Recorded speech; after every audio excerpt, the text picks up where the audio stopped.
അയൽവാസി പട്ടിണി കിടക്കുമ്പോൾ വയറ് നിറച്ചുണ്ണുന്നവൻ സാമൂഹ്യ ജീവിയല്ല. ഇതൊരു മാനവിക സന്ദേശമാണ്.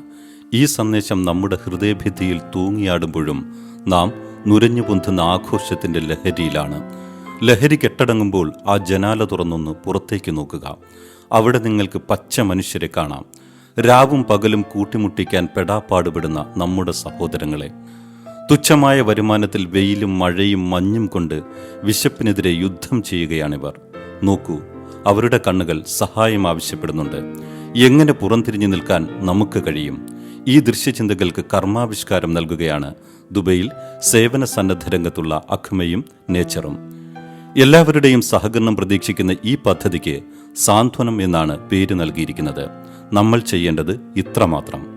സ്വാതന്ത്ര്യത്തിന്റെ വളണ്ടിയർമാർ നിങ്ങളെ ഒരു ബക്കറ്റ് ഏൽപ്പിക്കും. നിത്യോപയോഗ സാധനങ്ങൾ പർച്ചേസ് ചെയ്യുന്ന സമയം ഒരു വിഹിതം ലേബർ ക്യാമ്പുകളിൽ കഷ്ടത അനുഭവിക്കുന്നവർക്കായി വാങ്ങുക. ഇത് നിങ്ങളെ ഏൽപ്പിക്കപ്പെട്ട ബക്കറ്റിൽ നിക്ഷേപിക്കുക. സാന്ത്വനം വളണ്ടിയർമാർ നിങ്ങളുടെ വീട്ടിലെത്തി കളക്ട് ചെയ്ത് ഇത് ലേബർ ക്യാമ്പിലെ അർഹരായവർക്ക് നൽകും.